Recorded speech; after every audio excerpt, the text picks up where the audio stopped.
C'est tellement hockey LPHF et on accueille Christine Roger et Jean Saint-Onge. Salut vous deux. Bonjour. Tellement hockey LPHF série. Ah, et voilà. Et c'est ça. Il n'y a pas de titre aujourd'hui ou de sous-titre de cet épisode. C'est les séries. C'est ça que c'est. Et on va commencer et se concentrer sur l'affrontement qui va opposer Montréal à Boston, que l'on connaît maintenant parce que Toronto a choisi Minnesota. Le bébé à Spooner a choisi. C'est ce que j'ai lu, mais est-ce qu'il y a des images de ça? Oui. Ah oui, pour vrai? Il lance la petite balle. Et la balle tombe du côté du Minnesota. Parce que... On sait tous que c'est pas pour ça. Mais c'est cute. Ça rappelle le Nostradamus et autres, Paul le Poulpe. Voilà, exact. Quoique, c'est un bébé humain, là, je veux pas... Il ne faut pas faire autrement que de choisir Minnesota. Minnesota... OK, fini 4e, donc un 4-2-3, c'est ça à quoi on s'attend. Sauf que Minnesota a perdu ses 5 derniers matchs. Va très mal. Pendant que du côté de Boston, ils ont des points dans leurs 5 derniers matchs, 4 victoires et une défaite en tir de barrage. Moi aussi, j'aurais choisi Minnesota. On y reviendra sur la débandade du Minnesota parce que ça a longtemps été la deuxième meilleure équipe. On y viendra. Mais juste un mot là-dessus.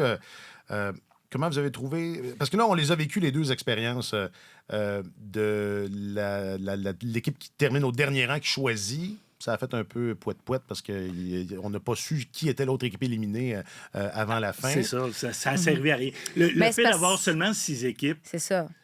Voilà. Si vous appliquez ça au hockey masculin, que la première équipe choisit qui elle joue, là, ça devient intéressant. Mais là, tu avais le choix entre deux. C'est quand même pas énorme. Là. Puis même principe avec l'équipe qui... La loterie, en quelque sorte. Là, l'équipe, à partir du moment où tu es éliminé, les victoires que tu obtiens, les points que tu obtiens te permettent d'avoir... T'sais, là, ça donne rien. Il y avait juste New York qui se battait contre New York. Sur un calendrier de 24 matchs. C'est ça. L'année prochaine, on verra. 32 matchs, qu'est-ce que ça va faire comme différence? Peut-être que l'écart sera plus grand et ça vaudra la peine. Mais quand il y aura plusieurs équipes, un jour, il y aura des expansions. Là, ça va être le fun comme scénario. Ou du moins, qu'on pourra le tester pour vrai, parce que là, j'ai comme l'impression qu'on ne l'a pas testé. Voilà. Puis même chose pour ce privilège accordé à l'équipe qui gagne, qui a choisi, dans le fond, la moins bonne équipe qualifiée. Peut-être que là aussi, ça prendrait plus d'équipes et plus de matchs là, pour que la saveur prenne... Il faudrait qu'il l'essaie dans la Ligue nationale de hockey puis qu'on l'applique après ça dans la LPHF. Allons-y.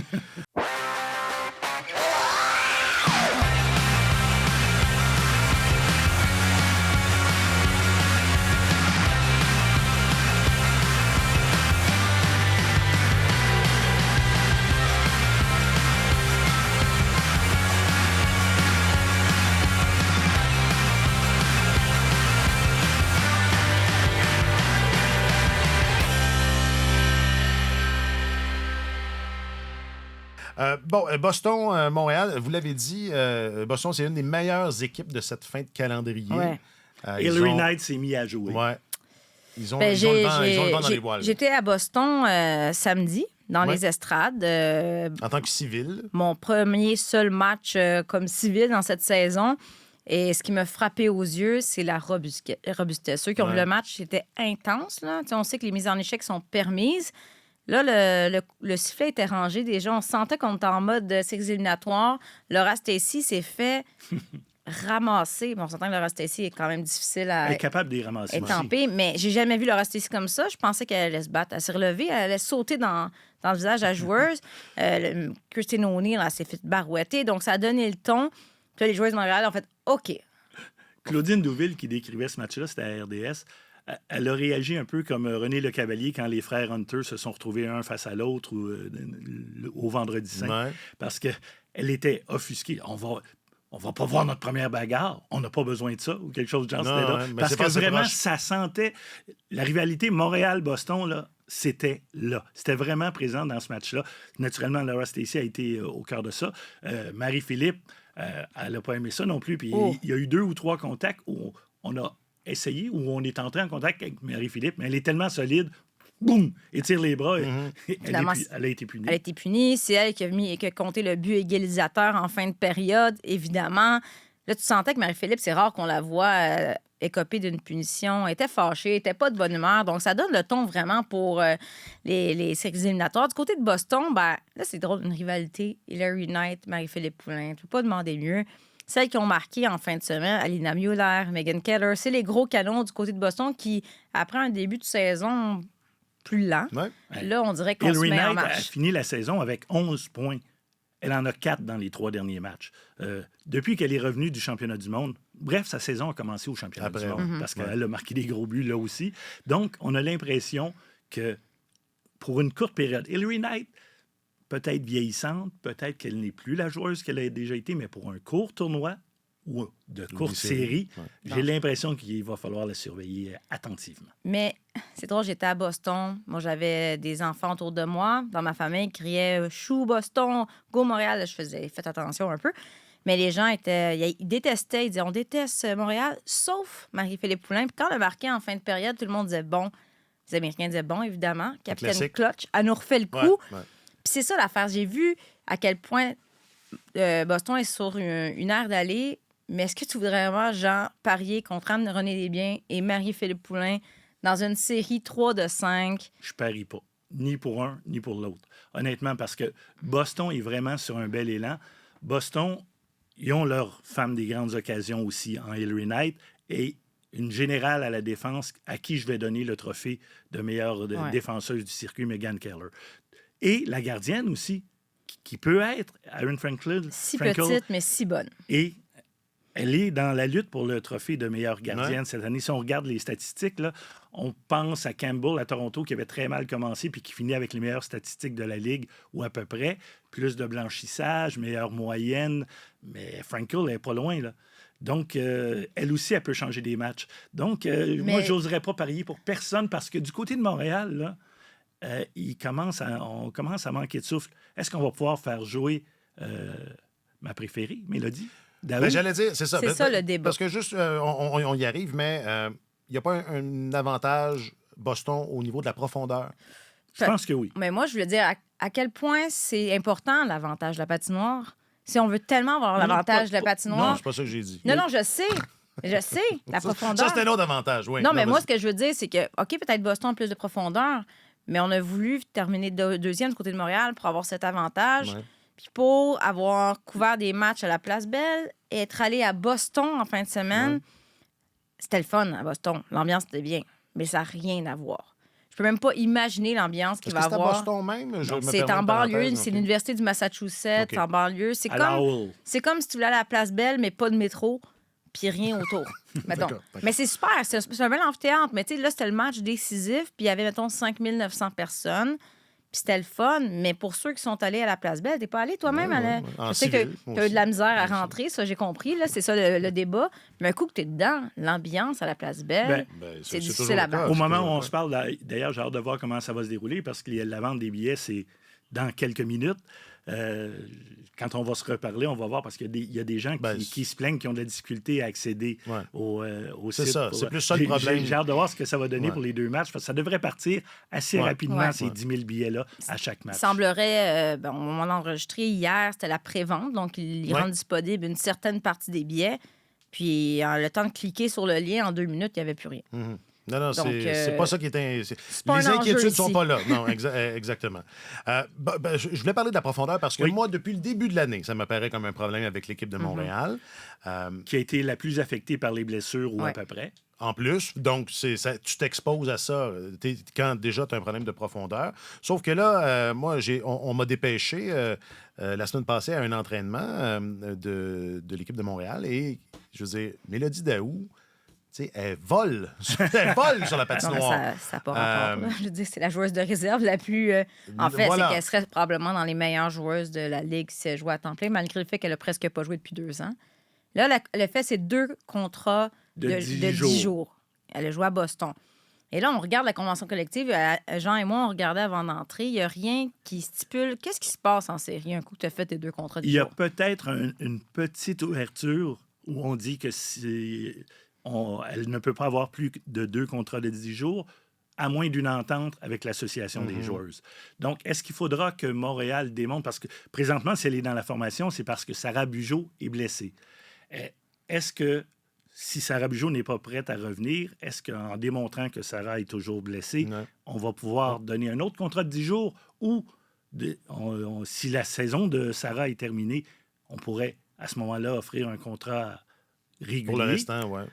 On va aller... on est dans le flou administratif. On va aller à l'entraînement, mais moi, ce qu'on me dit, c'est que il y aurait la possibilité de signer un autre contrat de 10 jours en séries éliminatoires. Parce qu'on n'est plus en saison régulière. À condition toujours qu'il y ait une joueuse blessée. Donc, c'est là à voir. Mais tu sais, joueuse blessée, là. On a déjà vu ça dans d'autres ligues masculines, entre autres. Des blessés. Il y avait mal au dos. Il y avait mal au dos pour vrai. Un accident, ici, est arrivé. Mais tu sais, ça... Dans la Ligue canadienne de football, on en parle tout le temps parce que si le gars est sur la liste des blessés, il est payé. Et tandis que si on l'envoie sur l'équipe de réserve, premièrement, on peut le perdre à une autre équipe. Puis en plus, le gars est payé moins cher. Fait que l'Américain qui vient passer quelques mois ici... il est blessé. Mais ça viendrait... Il a mal un petit orteil facilement. Ça viendrait changer la donne parce que quand tu parles de profondeur, Corey Shervue a réarrangé ses trios avec Grant Mentis qui vient d'arriver sur le deuxième trio. Et là, elle faisait débuter les matchs avec Mélodie Daou au troisième trio avec David et Lefort. Mais là, c'était pas long que si on avait besoin d'offensive, Mélodie Daou se revient. Ou en revient. avantage numérique. Là, Mélodie Daou, je la voyais pratiquer avant le début du match. Là. Elle, à la droite, en avantage numérique, devant le filet, là, elle a une capacité à dévier les rondelles, là, c'est incroyable. Je veux dire, elle a l'œil, elle voit la rondelle, elle réussit à faire dévier ça à chaque fois. On parle d'une fille qui a été joueuse par excellence aux Olympiques et aux championnats du monde. C'est sûr que ça viendrait changer la donne. Puis si à un moment donné, tu as besoin d'un but important, là, t'as mis à côté de Marie-Philippe Poulin. Ces filles-là jouent ensemble depuis qu'ils sont bébés, quasiment. mais... Puis c'est une chimie, je veux dire, ça s'apprend pas. Et je comprends là, que, bon, il y a des règles et c'est ça, il y a un flou administratif et tout, mais... c'est la première année, on le dit souvent, on faisait des essais, on faisait des tests. Je veux dire, Daou, clairement, elle ne pouvait pas se commettre, s'impliquer pour une saison complète. C'est un peu comme... Mais on ne connaît pas aussi sa vie. Laissez-la jouer, là. Je veux dire, c'est ça qu'on veut. Là. Mais on ne connaît pas elle aussi de son côté. Les raisons pour lesquelles elle ne pouvait pas se commettre. Est-ce qu'elle peut se commettre puis s'en aller à Boston pour une semaine? Ça, on ne sait pas. Moi, je prenais pour acquis que c'était le cas, mais on ne le sait pas. C'est elle, de son côté... j'ose espérer que tout se fait, là, qu'elle va avoir des gardiennes disponibles. Puis mais on n'est pas au courant de... Son travail avec son programme de hockey, c'est dans une école. Ça achève, ça, l'école? Ça finit un jour? Mais ça, il y a disponible, c'est ça. Non, mais ça, c'est parfait. Elle a dit, des lunchs. Elle nous a dit la semaine passée, la semaine d'avant, c'est terminé les matchs. Donc ça, cet emploi avec l'équipe de hockey, c'est correct. On verra, mais oui, ça pourrait venir changer beaucoup. On verra. Et il me semble qu'une finale... Montréal-Toronto. Oui, c'est ça qui va C'est écrit dans le ciel. On aurait besoin d'une Mélodie Daou pour compenser au vol de Toronto qui est allé chercher Spooner au 41e rang, Sainte-Gertrude. 41e rang. Parce que Spooner avait dit, elle a eu un privilège, là, un peu comme Mélodie Daou qui pouvait uniquement jouer à Montréal. Spooner pouvait uniquement jouer à Toronto. À partir de ce moment-là, OK, tu ne la signes pas dans tes 3 premières joueuses autonomes. Ouais. Mettons, tu ne la signes pas dans tes 3 premières joueuses autonomes parce que de toute façon, on va juste jouer à Toronto. C'est correct. Mais là, c'est la Ligue qui décidait... À quel rang de repêchage? Excusez-moi. Là, tu dis que cette fille-là, c'est... La Ligue aurait dû forcer Toronto à choisir Spooner en premier. Là, c'est elle qui finit la MVP, la joueuse par excellence. 20 buts en 24 matchs. Ouais. Meilleure buteuse, meilleure marqueuse. Puis... Si vous me dites que elle est devenue maman il y a 1 an et demi, on ne savait pas comment elle est revenue. C'est la 6e meilleure buteuse de l'histoire de l'équipe nationale du Canada, la 9e meilleure pointeuse de l'histoire du Canada. Puis toutes celles qui la devancent, ils ont toutes joué plus de matchs qu'elle. C'est une des meilleures joueuses de l'histoire du Canada. Puis vous pensez qu'elle vaut un... Écoute, elle a été au 4e tour, c'est ça? Au 4e tour, 41e choix. Ouais. Non, tu regardes le talent du côté de Boston, du côté de Toronto, ça n'a pas d'allure. Puis c'est parce que les 6 premières qu'elles ont, les 3 joueurs autonomes qu'elles ont signés, c'est Turnbull, Nurse et Fast. Les 3 premiers choix par la suite, Jocelyne Larocque, Kristen Campbell puis Emma Maltais. Fait que là, c'est déjà solide. Turnbull, équipe nationale du Canada. Nurse, équipe nationale du Canada. Fast, équipe nationale du Canada. Larocque, première paire de défense de l'équipe nationale du Canada. Maltais, équipe nationale du Canada. Campbell, équipe nationale du Canada. Puis on vous donne Spooner en plus. Ça a l'air arrangé avec le gars des vues en Sainte-Gertrude. C'est comme si on avait donné Carey Price ou Connor Bedard aux Maple Leafs. Il aurait peut-être gagné un jour. Il a encore perdu. Hein?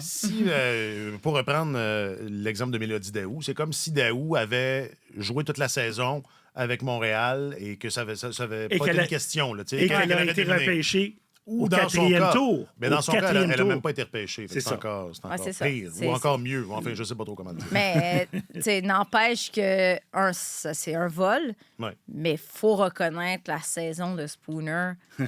C'est incroyable. Vous avez vu ses buts, 20 buts en 24 matchs et en échappé. Elle était dominante. C'est Vraiment 9 000 dominante. de Bonnie. Parce qu'elle va sûrement être choisie joueuse par excellence. Le trophée Billie Jean King. En passant, on y reviendra au nom des trophées. 5 000 Non, les noms. Et la meilleure attaquante, 4 000 de plus. Ça lui donne un petit 9 000 de bonus ou boni, de boni à la fin de la saison. Donc, elle l'aura bien mérité parce qu'elle a vraiment dominé. Ouais. C'est elle qui a le plus de buts gagnants. Hey, 20 buts en 24 matchs. Là. Ça, c'est quelque Peu chose. importe la Je me ligue. souviens Là, plus des stats, là, mais les buts qu'elle a marqués en avantage numérique, elle en a marqué plus à elle toute seule Que le reste de l'équipe. que le reste de l'équipe. Puis je pense que je parlais à plusieurs filles, les gens sont contents de voir ça parce que Spooner, au-delà de la joueuse, elle a fait quand même la différence. Tu sais, des mamans, des femmes qui ont eu un enfant, qui ont porté un enfant, qui ont accouché, qui ont essayé de s'en remettre. Il n'y en a pas tant que ça encore. Puis elle a, entre autres, fait la différence parce qu'elle expliquait quand elle est revenue après son accouchement trop rapidement. Tu sais, ils n'étaient pas habitués, les entraîneurs, les physios des équipes, de dealer avec ce genre de problématiques postpartum Ouais. et compagnie. Donc là, elle est revenue trop vite, puis après ça, elle a attendu quasiment 1 an le temps de se réparer. Mhm. Je ne vais pas te dire de détails, mais de se réparer. Ouais, mais de se- Puis finalement, quand elle est revenue, ben voilà, qu'est-ce que ça donne. Ouais. Mais c'est tu sais, on a parlé des conditions salariales, on a parlé des congés de maternité, mais ça, c'est un aspect, le après, pour revenir au jeu qui avait été un peu négligé dans Ouais. le passé. Et Spooner s'est assuré que ce ne sera plus le cas. là. en tout cas, ceux qui ont décidé qu'elle devait être repêchée au 4e tour, ils l'ont imaginé pas mal plus maganée qu'elle l'était.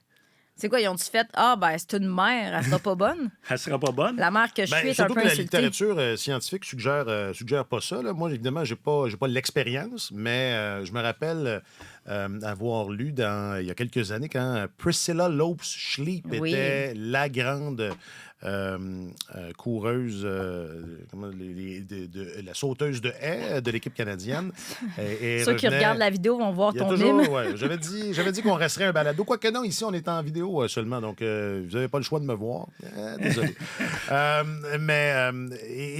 Dépendamment du timing, là, il y a comme une énergie postpartum aussi qui peut être un avantage dans une compétition sportive. Là, c'était pour du sprint. Là, peut-être que ça ne s'applique pas à tous les sports, mais tout ça pour dire que ça m'apparaît tiré par les cheveux, là, cette idée là, que la maternité On justifierait spécule, un quatrième On résume, tour pour... ouais, on résume ça à du vol. Non, non, ben absolument. Puis Toronto n'avait pas besoin de raisons supplémentaires pour ne pas être aimé, à Montréal ou ailleurs, mais ça fait une raison de plus. Une raison de plus. Hey, Le nom des trophées, là. Ben, je vais juste faire on va finir avec ça. Parce que moi, Minnesota, c'était une de mes équipes préférées. OK. Ouais. Et juste faire un petit mot sur cet affrontement-là. Je pense que Toronto est largement favori. Ouais. Qu'est-ce qui est arrivé avec le Minnesota? Ce qui est bizarre, c'est que Taylor Heisey, la numéro 1, a été blessée au début de la saison, puis ça allait mieux. En tout cas, c'est juste une coïncidence, mais c'est vrai pareil. Là, on attendait une saison exceptionnelle de la part de cette joueuse-là, notamment. Puis je pense que la ballonne s'est dégonflée un La peu. transaction avec Boston, visiblement, n'a pas a fonctionné. fait mal, ouais. Alors que sur papier, c'était intéressant. Sauf que peut-être à long terme, ça va. Faut pas oublier que c'est une équipe jeune. Hein? C'est l'équipe qui avait le plus de joueuses Ouais. qu'on identifie comme recrues. Recrues dans cette ligue-là cette année, comme on commence, c'est les joueuses qui ont 25 ans ou moins et qui n'ont pas joué chez les professionnels. OK. Il y en a 8, c'est l'équipe qui en a le plus. OK. Donc, c'est une équipe qui Qui est jeune. qui est jeune et qui doit apprendre à jouer ensemble, même s'il y a beaucoup de jeunes femmes qui venaient déjà du Minnesota, mais ils jouaient pas toutes dans la même université. Ouais. Visiblement, la jeunesse les a peut-être rattrapées, alors que dans le dernier droit, là, les 15 derniers matchs, c'est-à-dire les 5 derniers matchs de chaque équipe, on a vu toutes celles qui étaient allées L'expérience. au championnat du monde. C'est tout à ce moment-là. Le premier match, Marie-Philippe, quand elle est revenue, ça a été 3 points, ça a été 6 points en 5 matchs. Christine O'Neill, depuis qu'elle est revenue, c'est plus la même joueuse. Emma Maltais, C'est vrai. ouais. Incroyable. Emma Maltais, elle est censée être sur le 2e ou 3e trio à Toronto. Et elle est vraiment une des meilleures joueuses des deux côtés de la patinoire. Je ne la comparerai pas à Marie-Philippe, mais dans son style de jeu, elle peut être aussi utile que Marie-Philippe parce que c'en est une qui joue sur 200 pieds. Mais tu sais, à un moment donné, il y a plein de facteurs. Là, ils ne sont pas en série, mais New York, là, je me souviens quand j'étais au tournoi préparatoire à Utica en début de la saison, On a vu les matchs, j'ai vu la formation sur papier de New York. Je me suis dit, mon Dieu, elles vont être dominantes. Ouais. Finalement, elles ont été très mauvaises. Pourtant, ils ont du talent, mais c'est pas tout. C'est ce que je comprends, c'est que finalement, la chimie n'a pas opéré. Il y avait peut-être une petite guerre d'ego. L'entraîneur, c'est un entraîneur chevronné au niveau universitaire, mais là, arrivé avec des joueurs pros et l'ego qui vient avec. Puis New York, on se promène dans 6 amphithéâtres. Ouais, ça a sûrement Ce que pas je veux aidé, dire, c'est qu'à un moment donné, il y a plusieurs facteurs. Puis le manque d'expérience de certaines joueuses dans des matchs importants, dans un calendrier chargé aussi, ben, peut-être que c'est venu faire la différence. Mais c'est sûr que là, sur papier, à la lumière de la saison, Minnesota-Toronto, c'est assez évident. Toronto, mais on ne sait jamais. Il s'agit d'une blessure. Il s'agit d'une blessure, il s'agit d'un mauvais but. Mais reste que c'est pas Boston-Montréal en termes de difficulté à prévoir. À prévoir. OK, parfait. Si je parierais pas ni sur Boston ni sur Montréal. Là, tu parierais, là. Ouais. Même si. T'as un problème de juge, hein? Mais comme c'est Toronto, je ne gage pas. Ça, je refuse de parier pour Toronto. Je refuse de m'enrichir. On pourra reparler, parce qu'on va refaire un autre balado prochainement. On pourra reparler de la finale que moi je prédis Toréal. C'est le nom de la finale. Toréal. C'est un power team. OK, un mot sur les trophées, en terminant. Ouais. Je ne les ai pas tous retenus, honnêtement. Là. Il y en a seulement mais c'est plus 3. le nom des trophées. Il y en a seulement 3 qui ont été nommés, c'est-à-dire le trophée, la Coupe Walter. Oui, ça, je l'avais. Et le Billie Jean King, joueuse par excellence, et Ilana Kloss, qui est l'autre fondatrice, comme joueuse par excellence des séries. OK. Mais ce qui était le fun, c'était le débat sur les médias sociaux des gens qui suivent la LPHF avec constance, parce qu'ils sont vraiment engagés, les partisans. On les salue, d'ailleurs. Autant montréalais qu'autres. Pourquoi?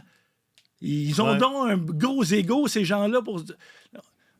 On peut-tu se calmer? C'est juste un nom de trophée. Ouais. Faites le tour des noms de trophées en général. Là. C'est quoi le nom? C'est toujours le dirigeant. C'est quoi le nom du trophée des champions du baseball? C'est... je sais pas. OK, je sais pas. On ne sait pas, on s'en fout carrément. C'est le trophée des gouverneurs. Ah, c'est plate en Ouais, plus. La Coupe Stanley, on la connaît. Monsieur Walter, là, c'est-tu vraiment... Il n'y a pas un égo, mais il y a un gros portefeuille qui a fait en sorte que la Ligue voit le jour. Puis, fait qu'à un moment donné... C'est quand même pas la Coupe High Grade ou la Coupe AFCO. Oui, ça aurait été payé. La Coupe Canadian. Moi, personnellement, Barbie. j'ai rien contre ça. Puis le fait que ce ne soit pas des joueuses de hockey qui aient été nommés, exemple, le trophée de joueur par excellence, ça aurait pu être le trophée Leo Wickenheiser, on aurait pu remonter. Y a-t-il quelqu'un qui a fait plus pour le sport féminin que Billie Jean King? Parce qu'elle l'a fait pour le tennis, mais elle l'a fait pour plein de sports. Donc, moi, personnellement, pour les autres trophées qui n'ont pas de nom encore, meilleur attaquant, tout ça, là, j'irais chercher dans les anciennes, dans les Wickenheiser et compagnie. Ce qui est triste ou drôle, peu importe, quand ils ont annoncé le trophée, le trophée Walter, les gens, je voyais des gens qui chialaient. Pourquoi c'est pas Billie Jean King? Puis après ça, quand ils nomment la joueuse par excellence, Billie Jean King.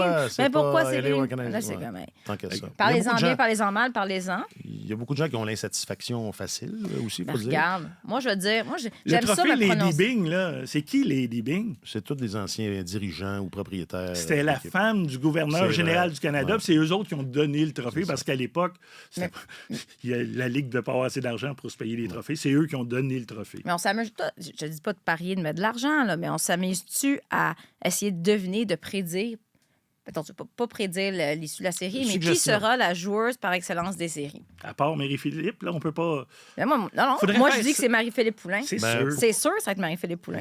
Si c'est les Montréal qui gagnent. C'est ça, il faut qu'on... C'est le genre de sujet qu'on abordera quand on aura les finalistes. Non, mais j'aime ça prédire parce que moi, habituellement, ce qui est poche, c'est que quand je me prononce... Habituellement, devant un micro, habituellement, c'est le contraire qui arrive. Fait que désolé d'avance, Montréal. Dans ce cas-là, c'est ce qu'on craint. Dans ce cas-là, on va féliciter Hilary Knight pour avoir eu le trophée de joueuse par excellence. Non, mais finalement, je voulais dire ça va être Hilary Knight qui va être joueuse par excellence. C'était pourtant pas compliqué, là.